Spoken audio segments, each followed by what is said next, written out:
Religion 328, Family and Youth Ministry. Planning, Week 8.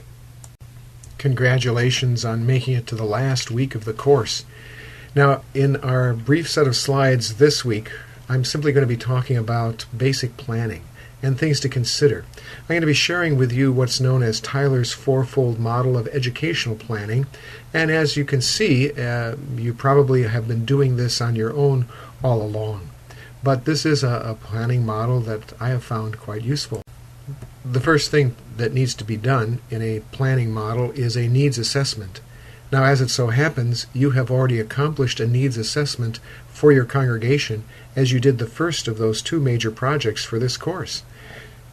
Yes, indeed, your analysis of the congregation, its makeup, its ministries, provides you with a very good needs assessment plan.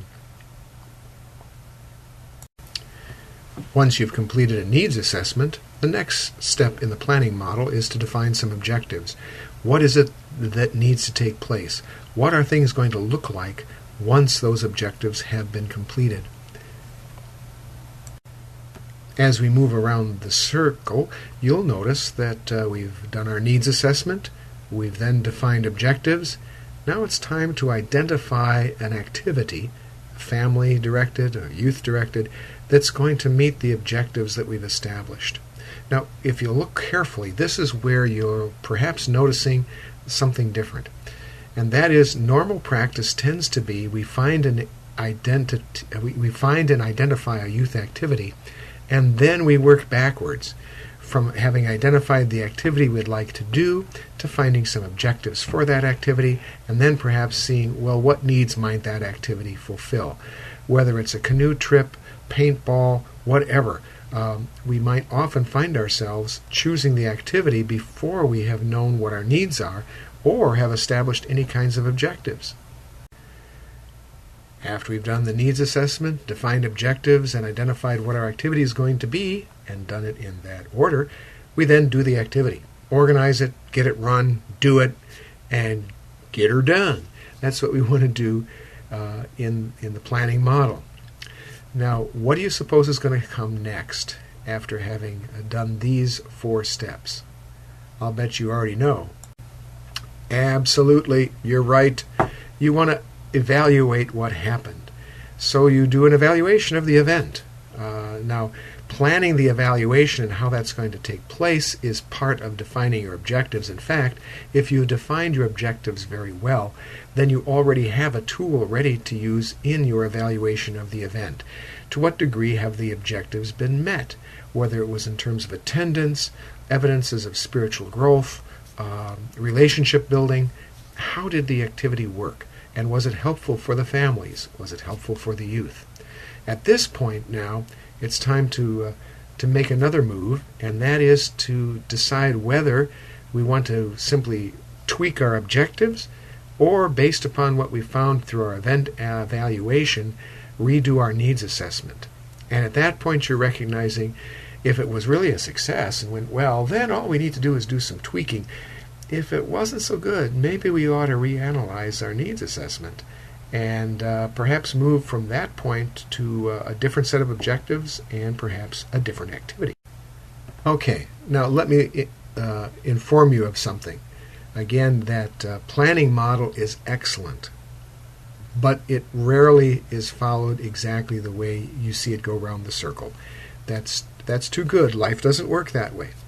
But now, having put together a model, a template that we can use for planning, I'm going to direct our attention to something that Doug Fields presented back when he wrote the book Purpose-Driven Youth Ministry. And that's how he strategizes or makes an analysis of what assessment needs there are based upon 2 things. And the 2 things he's dealing with consist in the purpose of the event and the population for whom the event is being planned. Now, under the purposes, well, Fields in his book presents 5 different purposes for youth ministry. And they are evangelism, worship, fellowship, discipleship, and ministry. It's possible that in another slide we've talked about how the Walther League at its beginning also had 5 purposes that were listed back in 1893 when the Walther League began. And those 5 purposes were quite similar. They had one for worship, one for recreation, which ties in with fellowship for fields. They had one in instruction, education, so that was discipleship. They had one in which they called service, and that matches Field's ministry. They did not have one listed as evangelism in 1893. Instead, they had one listed as recreation, another very important aspect. Now, what Fields does is take these purposes and then crosses them with the various kinds of target populations that are possible.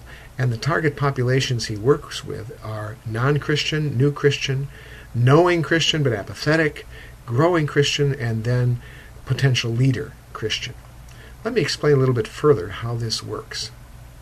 By defining to a greater degree those 5 target populations. The first target population he calls community students. Now, community students are those who live within a reasonable driving distance and have one common denominator, and that is a non-commitment to attend church. Really, the community students are all those who would reasonably be within your geographic area, who could be benefiting from your ministry, but are not attached. This is really the raw evangelism material you might think of in your surrounding community. That's the community student. The next layer going down, and you can almost think of this as concentric circles as well, with the community students being the outermost circle, like the solar system, that's planet Pluto out there in the distance. The crowd students, they're drawing a little closer. We're coming closer into the center. Here, these are students who may have attended a weekend program. They might be Christian, they might not be Christian, but they look at the church as their home church, because that's the only church they've ever affiliated themselves with. So if they were to be asked, do you belong to a church? Do you have an affiliation with a church? They might say it's your church, even though from your perspective, you've only seen them a couple times. But they attended a weekend program, and now this is where they feel perhaps a little bit at home. Congregation students are the students who have made a confession of faith. Let's say these would be students who've gone through a confirmation process, and it's possible that they're participating in small group Bible studies and are somewhat mutually accountable to one another. These are students that are involved. They'll come when you have an event. They're the congregation students. But among those congregation students are some who have developed some very specific spiritual habits. They're growing in their faith, and it appears to be quite obvious. They're involved in Bible study. They are quick to be able to pray for others and for themselves. They may be working with an accountability partner or in some Bible breakfast program. These are students that are even more committed, and you'll notice here we're drawing closer and closer to the center. And the reason that we're drawing closer and closer to the center is we're coming to the core students. Students who've actually begun examining their spiritual gifts and perhaps have found some spiritual gifts that they have. They are committed to service to the church, but especially service to others. And these are core students who are available to become student leaders.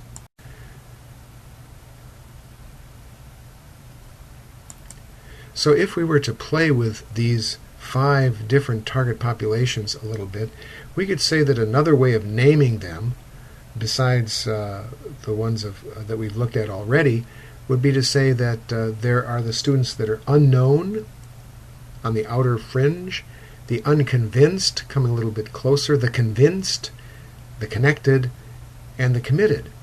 Or another way of saying it is those who are committed to not attending church, those that are committing to attend our church, those committed to a small group, those committed to spiritual habits, and those committed to doing ministry. As you can see, this creates an interesting set of 5 potential target populations for any kind of activity that one would be doing with youth. Now, the question I want to ask you at this point is, of course, Doug Fields is talking about this solely in regards to youth ministry. And perhaps that's because of when he's writing the book, which is, about 15 years ago or so, when we weren't quite as aware of the need for family ministry as attached to youth ministry. Now, could these same descriptors be used for adults, for the parents? Think about that possibility. Now, taking the purposes, evangelism, worship, fellowship, discipleship, and ministry, and crossing them with the target populations, the community, the crowd, the congregation, the committed, and the core, we discover we have a grid. And in this grid, we could begin to look for very specific activities that would meet the needs, assessed needs, within any one of the given blocks on the grid. So, for example, if you're going to have an event where you realize there's a lot of young people in the community, they are not connected to the church in any way, perhaps we could have some kind of a concert for them. Well, then you're doing something for community, and you're primarily doing it for the purpose of evangelism. You begin to see what's happening here. Fields has created a way of monitoring what exactly we're doing and identifying what we're not doing in our family and youth ministry. I'm not suggesting that any youth ministry try and fill in all these blocks. That would not be possible, and it wouldn't be true to the context of the given congregation. But by making use of this grid, we can know what we are targeting and be a little bit better equipped in our evaluation of our success or lack thereof in events that we're going to hold. So now I know in the course you have done your assessment, and in week 8 you're also providing what you've come up with your action plan. Now, I'm really curious to find out how your action plans play out, and you know that it's not required for passing the course that you put your action plan into action. I just want you to go through the planning process. We don't have time in 8 weeks to get something really going. But if you do put it into action, would you please get back in touch with me? Let me know what you did and how it worked. I would greatly appreciate having that kind of information. Well, this is the last of our slides for this course. I hope this has been helpful, at least giving you some ideas of how to organize and how to put things together when you're doing planning for family and youth ministry.